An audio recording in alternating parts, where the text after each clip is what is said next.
Stay tuned following our feature presentation for the acclaimed film Denali Wilderness.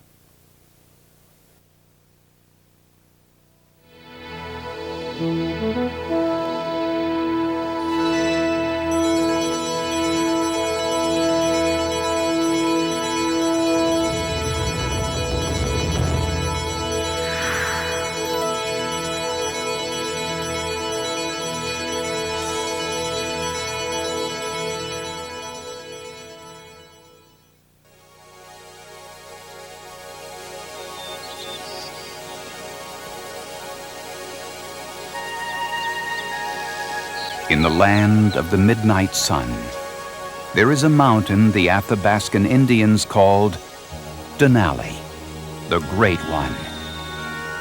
Thrusting 20,000 feet towards the heavens, Denali casts a massive shadow across a national park which symbolizes all that is wild in Alaska. We call it Denali National Park.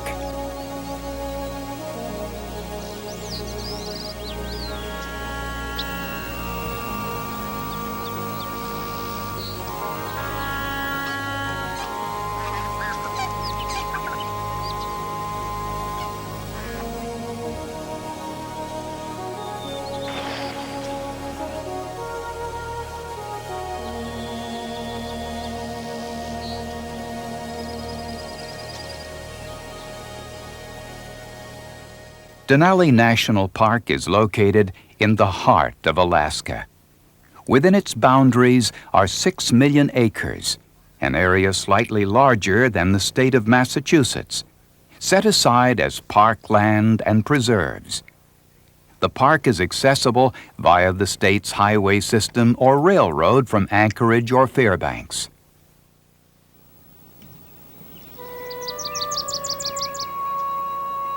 Dawn in Denali National Park. The morning sun sets the flanks of Mount McKinley aglow.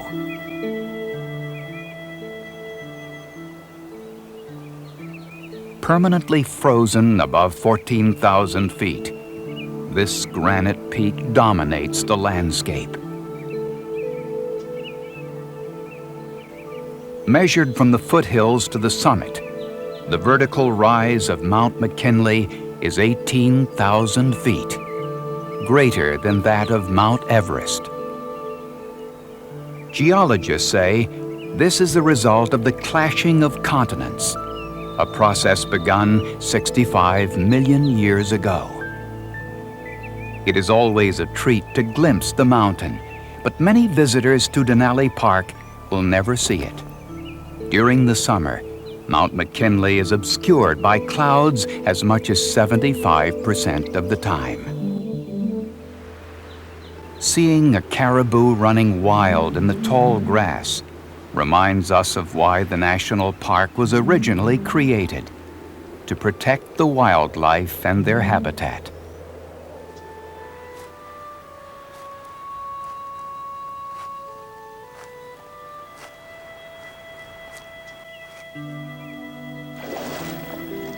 Mount McKinley National Park was established in 1917. Congress expanded and renamed the park Denali National Park and Preserve in 1980. Denali Park remains an ecosystem of unparalleled value, largely preserved in the same natural state as explorers first found it. The wildlife, the tundra, the scenic splendor combine to create this unique wilderness park.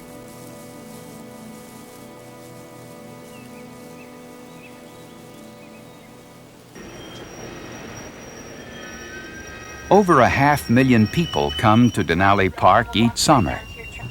In order to keep the interaction between humans and the wildlife to a minimum, the Park Service strictly limits vehicle traffic on the park's only road.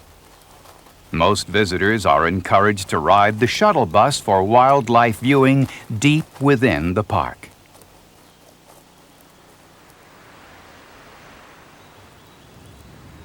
The park road is 89 miles long. It was blazed in 1922, following the same trails still used by migrating caribou.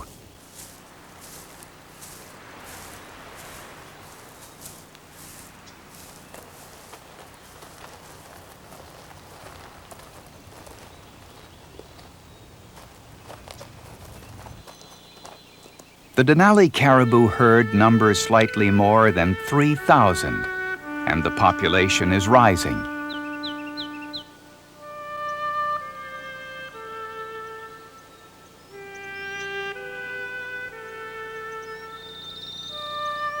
They pasture on the rolling tundra, constantly on the move. They must keep moving or the tundra would be overgrazed. Their name, caribou, means scratcher of the ground.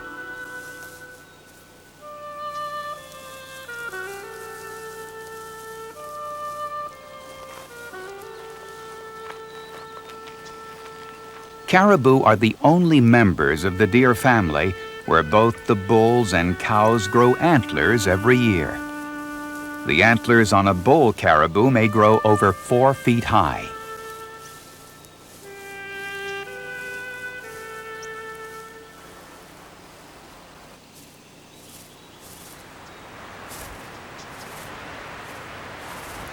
This caribou is being tormented by thirsty insects.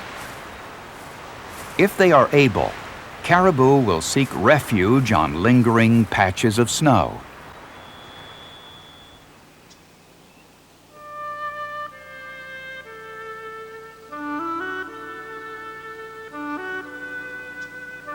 These 2 bulls chose to hide from the insects in the shade of the Eielson Visitor Center, affording tourists an unexpected opportunity to photograph the animals up close.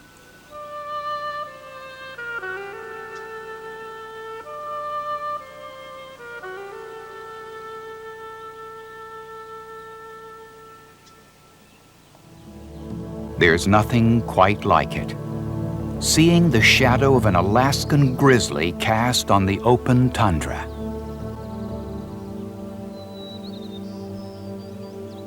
Denali Park is home to 250 to 300 grizzly bears. From the time this bear emerged from his den in mid-April and until he returns to the den in the fall, he will be constantly prowling for food.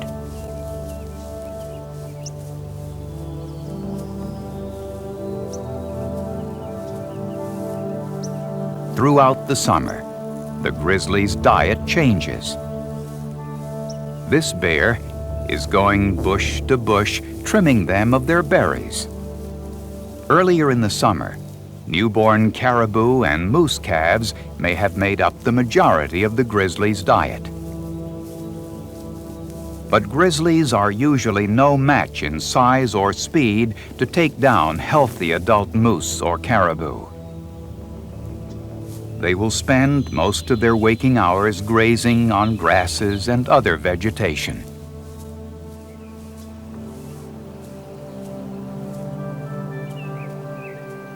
By mid-June, Denali grizzly cubs have been out of the den for at least a month.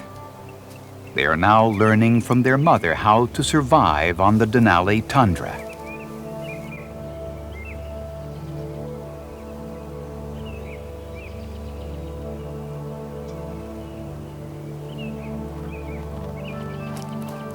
At birth, they weighed just a pound.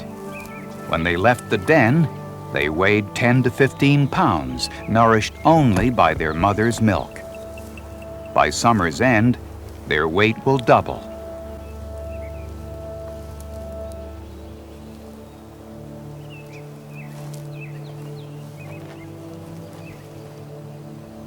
This bear senses that she is being watched. Mothers are fiercely protective of their cubs. But with her keen sense of smell, she apparently determines there is no threat.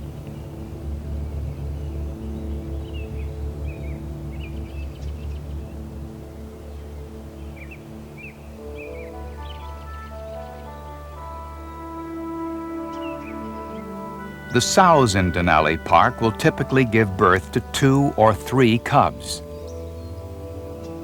The family will remain together on average 2.5 years.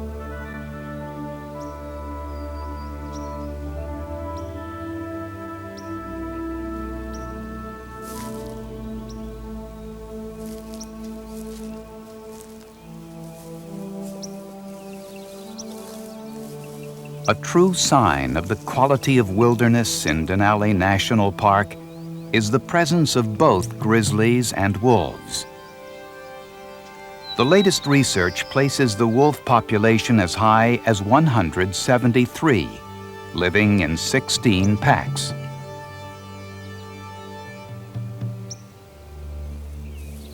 This wolf is a member of the East Fork Pack.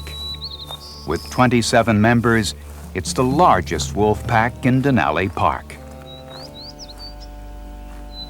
The East Fork Pack is the most visible in the park, regularly hunting and traveling within sight of the road.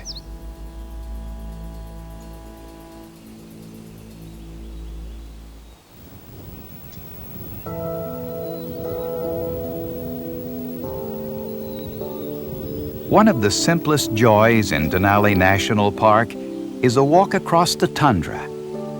Park rangers organize nature walks and discovery hikes, or you can set out on your own.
Dall sheep occupy the high ridges and alpine pastures of Denali Park. These nimble climbers find an ample supply of food here, as well as protection from their predators.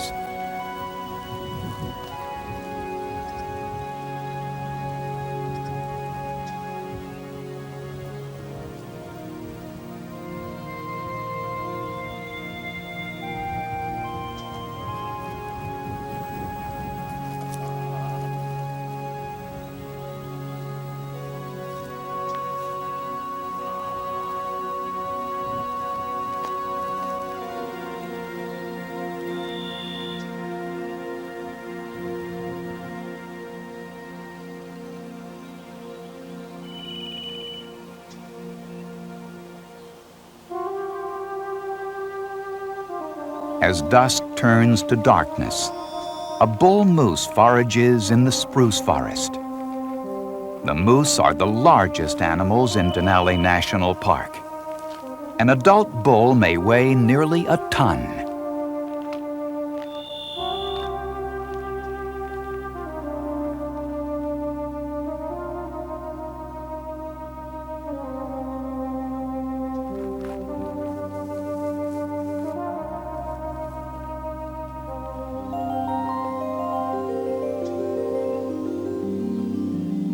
Some of the best moose habitat in the park lies just beyond the park entrance.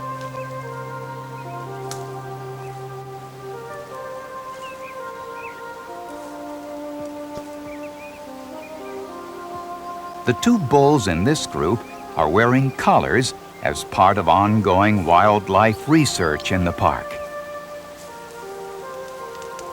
These odd-looking creatures are the ultimate eating machines. If they are to survive the winter, they must fatten up during the summer. An adult moose may eat up to 60 pounds of vegetation every day.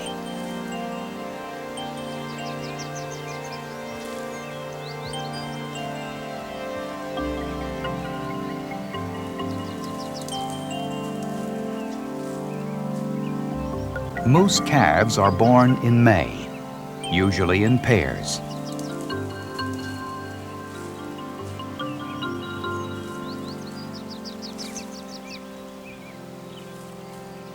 They seek seclusion in the spruce forest. During the first few weeks of life, the calves are especially vulnerable to attack from grizzlies and wolves. But they are mindless of the danger and spend their time playing and eating.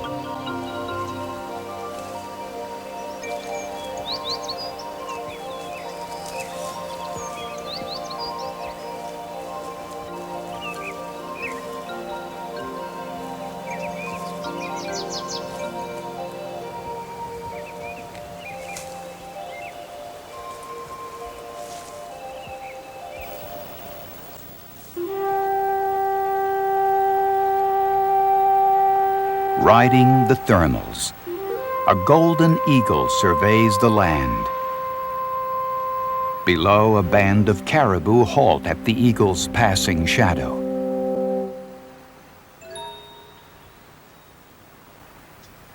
An Arctic ground squirrel goes about its business fattening up for winter's hibernation. They seem to be everywhere, these sentinels of Denali Park. They are the most commonly sighted animal in the park. The ground squirrels also play an important role in the park's ecosystem. They make up 90% of the golden eagle's diet and are also a frequent prey of the grizzly.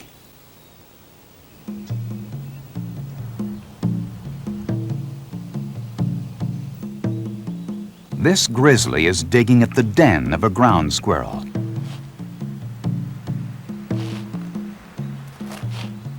Her powerful arms and sharp claws are perfect for the task.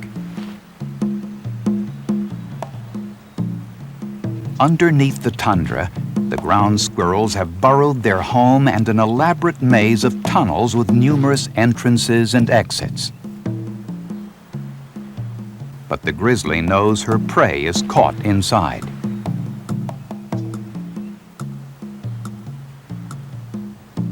While she digs at one exit, she watches the other.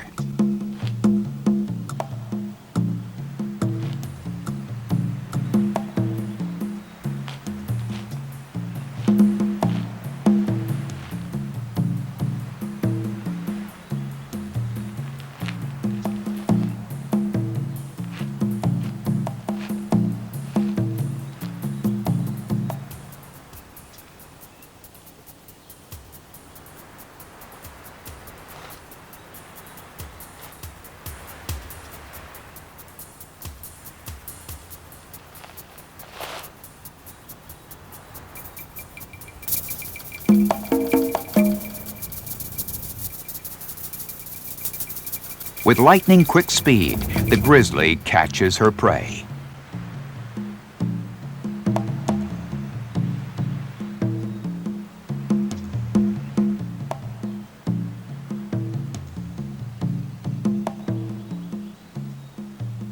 The cubs learn another lesson of survival from their mother. In the course of just 1 hour, this bear alone consumed over a dozen squirrels.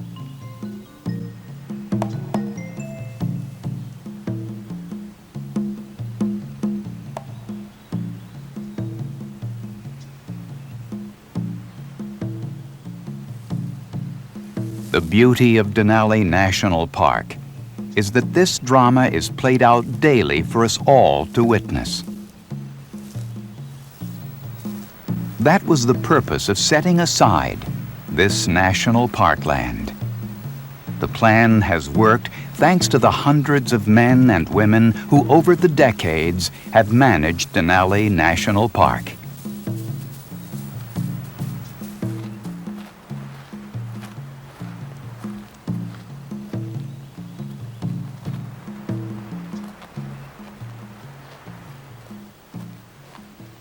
And my first instinct was to run. I think it's a matter of training your feet. Throughout the summer, the Park Service offers interpretive programs. They range from fireside talks in the campgrounds to slideshows. One of the most popular programs is the dog sled demonstration. Here, why don't you come down here and pet the face? These are actual working sled dogs. In the winter, rangers harness up the huskies for winter patrols, as they have since the park was created. During the summer, you can learn all about their role in the park and watch a team of excited huskies go for a run.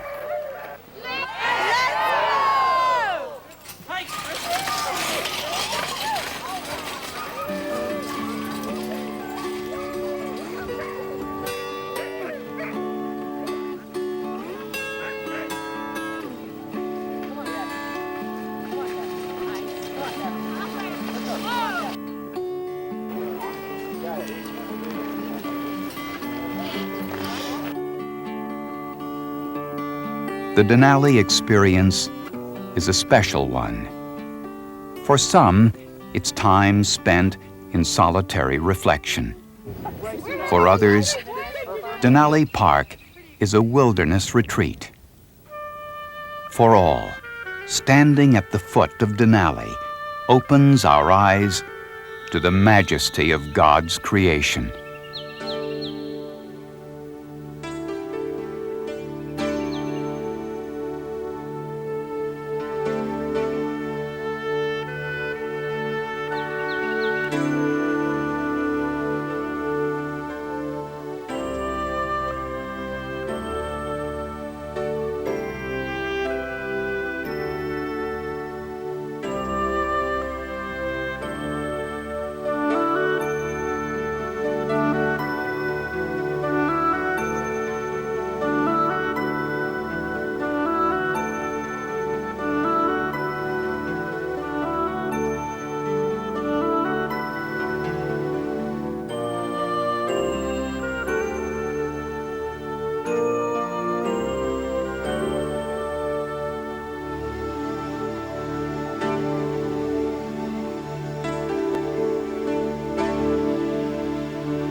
As the day comes to an end, only the highest peaks of Mount McKinley are touched by the rays of the setting sun. It is time for the land to rest. Time for us to reflect on the importance of preserving this wilderness.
Up next, the National Park Service film Denali Wilderness.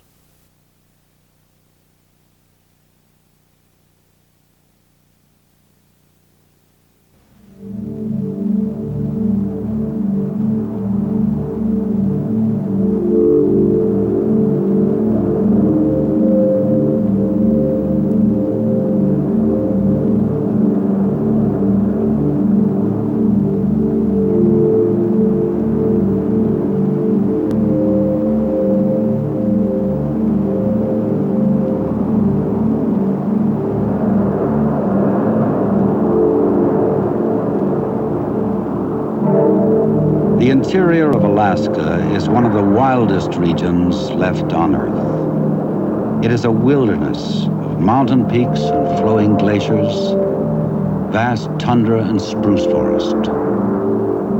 It is a land ruled by the forces of wind and ice.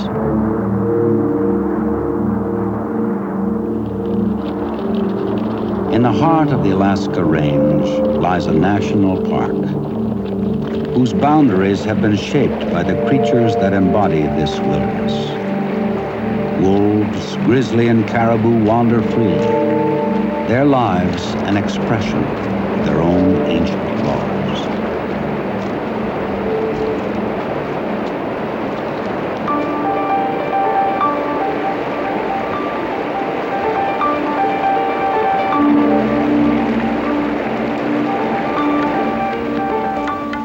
Sunlight revives the slumbering pulse of life after 8 months of winter. In the lengthening hours of light and warmth, summer returns to the subarctic.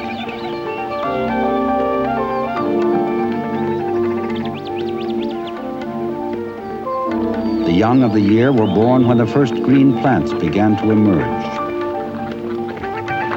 Growth is intense, with less than 4 months to develop and prepare for yet another winter. This is the common law that guides all forms of life here.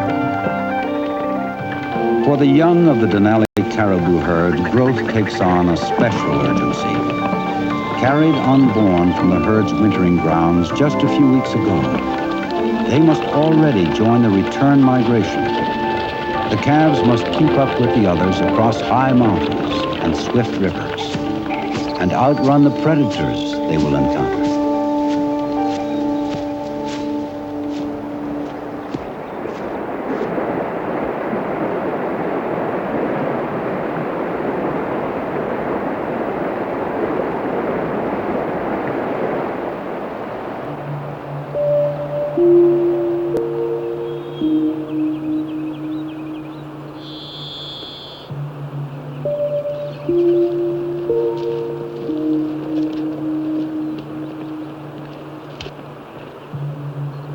The moose calf spends the first few months of its life within the sheltered environment of the spruce forest.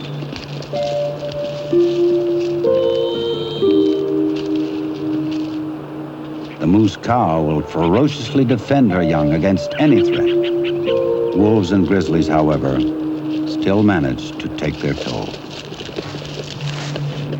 Between the time of birth and early winter, the calf will gain nearly 400 pounds.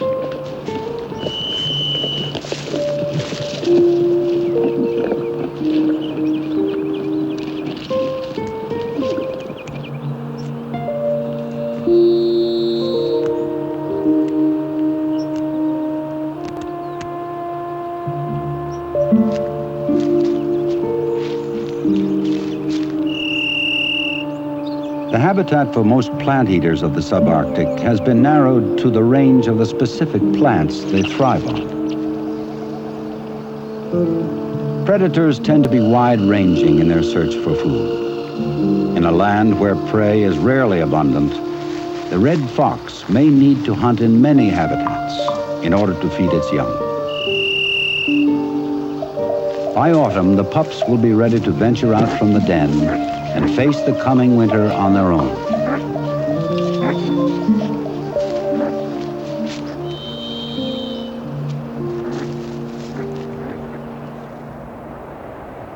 After a month of almost continuous daylight, the summer's green has spread from the river lowlands to the high alpine tundra. Most of the plant life in this land above treeline grows in a shallow carpet. It is but a thin veneer of life over cold, barren soil and rock. The Dall sheep inhabit this sparse, windswept realm because the available cliffs offer a refuge from predators.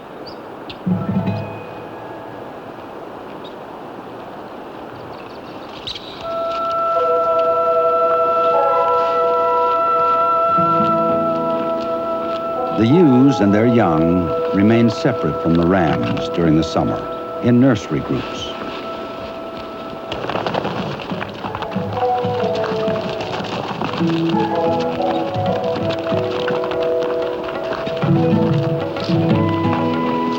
Through the abandon of play, the lambs quickly develop their skills of escape and begin to compete with each other.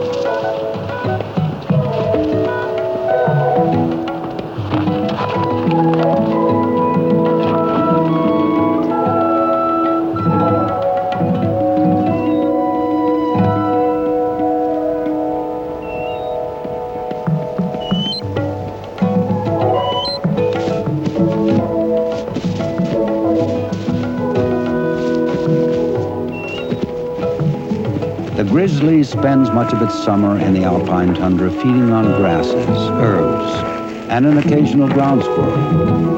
The moose and caribou calves that the grizzly pursued in early summer can easily outrun it now.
The business of life continues into the ebbing summer night, while food and warmth are still plentiful.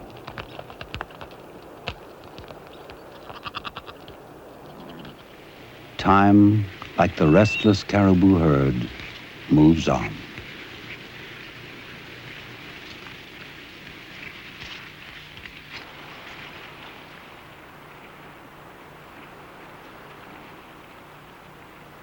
Despite its vast size and seeming lushness, this land cannot support the teeming animal populations that areas like East Africa are so well known for.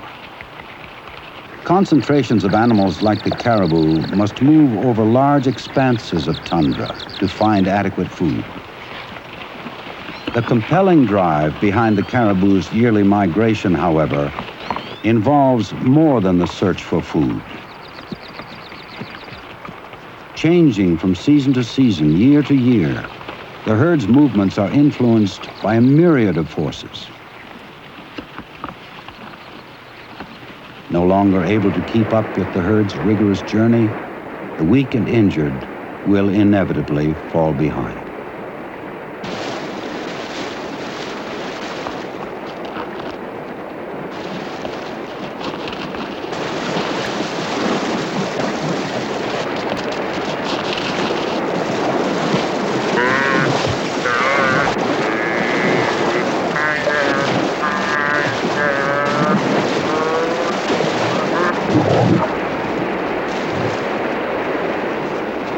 The relationship between a caribou and its predators is one that has worked for thousands of years.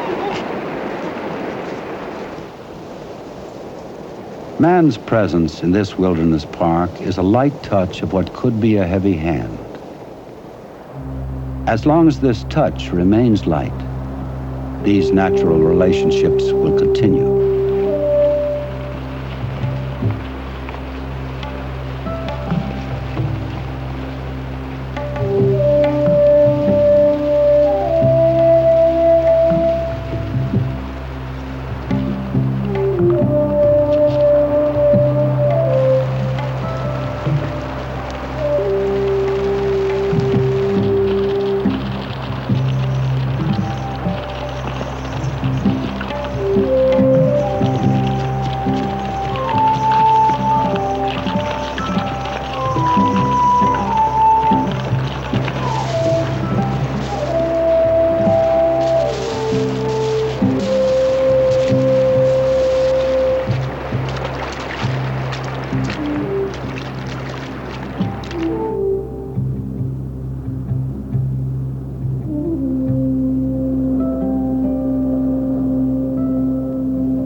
Since early spring, the Dall sheep rams have been in bachelor groups, wandering over the high ridge tops of their summer range. It is here that the young rams develop their skills of combat, and in the presence of older rams, learn their place in a dominance hierarchy based on the size of their elegant horns and the strength they possess in using them. The display of these horns is a common language among all rams, a way to immediately convey one's rank. Because of this, most fights occur only when rams of equal horn size question each other's potential. For the sheep, getting along is a means of saving energy.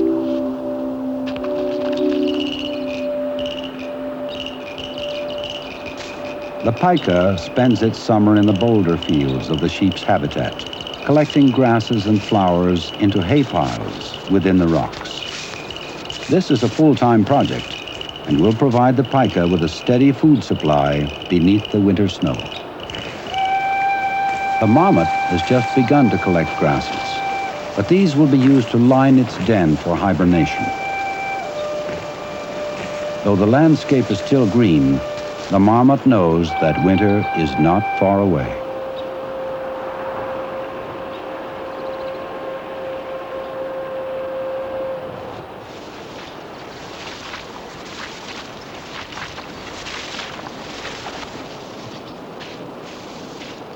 After months of almost continuous feeding, the Alaskan bull moose is in his prime. By now, the bull has stored a thick layer of fat and has grown a set of antlers nearly 6 feet wide. During growth, these antlers are nourished by a mantle of velvet, a soft covering of skin and blood vessels. In time, this velvet is shed to reveal a formidable sculpture of bone. The rules and rewards for the hierarchies of sheep and moose are basically the same. The bigger the rack, the more dominant the rank, the more likely one is to breed. But the antlers of moose are more than symbols of rank. They are deadly weapons. Before the breeding season, or rut, the bulls develop a hierarchy with others in the area through light sparring matches. These matches rarely get violent, for if either bull was to make the first strike, his opponent could still cause him severe damage, and both would be losers in the game of breeding and survival. For the moose, fighting has evolved to be the final and most serious means of settling questions of dominance.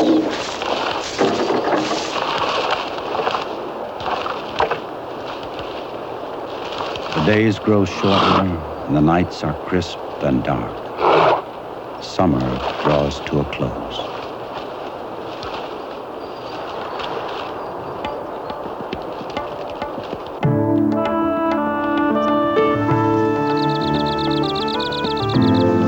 Autumn is the bright flame of a summer's energy, glowing for a moment of celebration before the approaching wind of winter.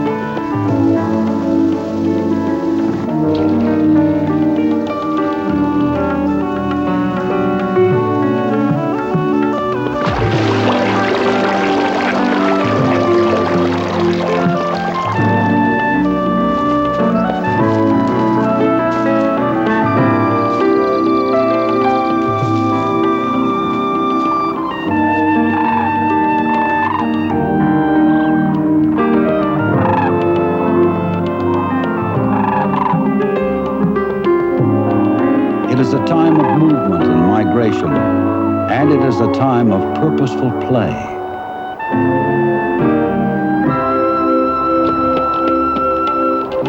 A young golden eagle will now test its skills of flight on anything that seems challenging.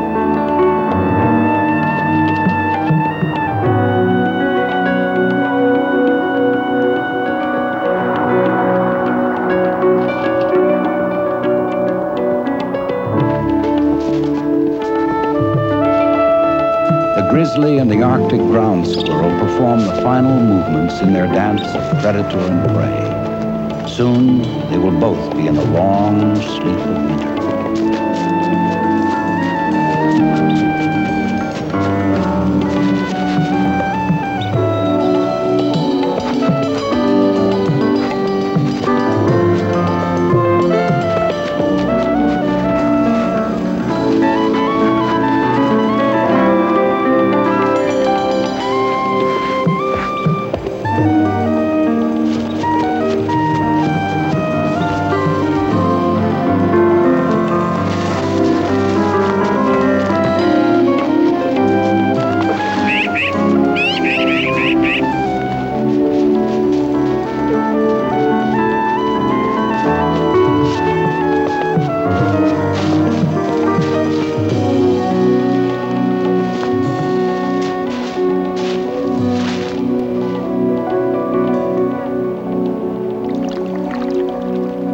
The season of warmth and growth has been brief, but as always, life is prepared for what lies ahead.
It is early October.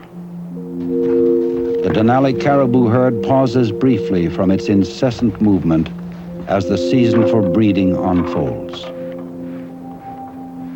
Food now lies beneath a deep blanket of snow, but the caribou's hooves are designed to easily reach it.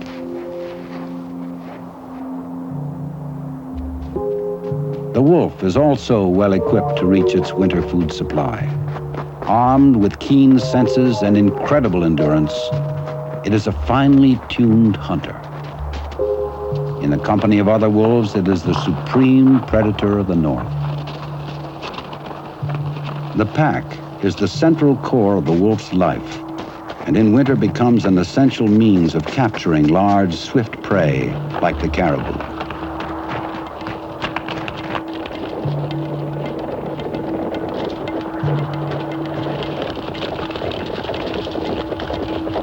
Sometimes the prey is simply run down. But this time, the strategy of ambush comes into play.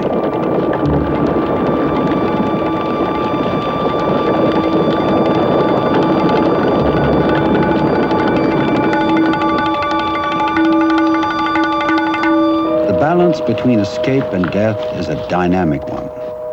And more times than not, the caribou will escape. Soon the herd will migrate outside of this pack's territory, and the wolves will shift their attention to other prey. Predation is a sculpting tool in evolution's continuing art of adaptation. Both the snowshoe hare and the willow ptarmigan lose their summer color to remain hidden from the winter creatures that hunt them.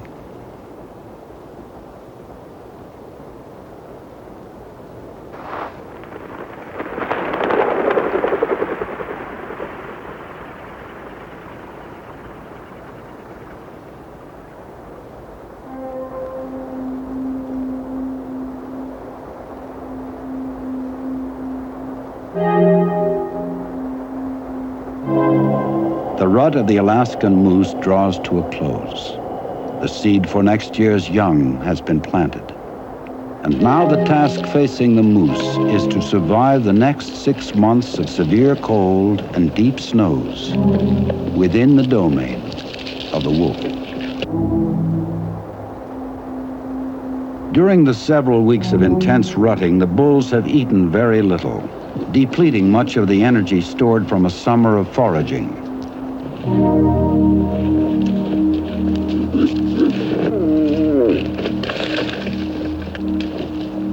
Some have been killed or injured in battles to gain or defend harems.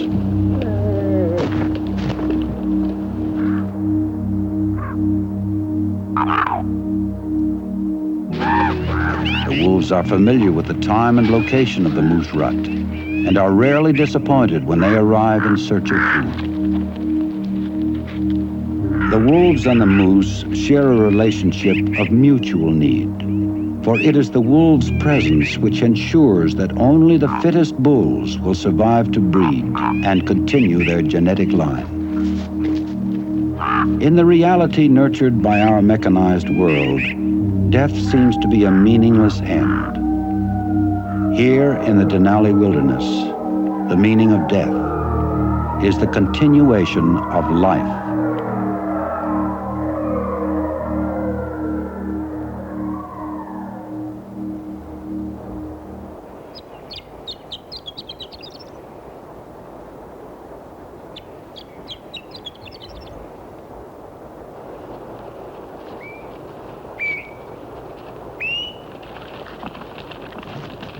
The Denali caribou herd makes the final thrust of the journey to their wintering grounds. Perhaps the caribou sense a change of temperature, the depth of a new fallen snow, or the sun's shallow arc above the Alaska range. The reasons are as mysterious as the passage they will make on next year's migration. As the Indians say, no one knows the ways of the wind or the caribou.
conflict for dominance is not a struggle for survival of the individual, but rather a foothold on the future. That this foothold exists is the symbol of true wilderness. That this wilderness is preserved is the hallmark of civilization.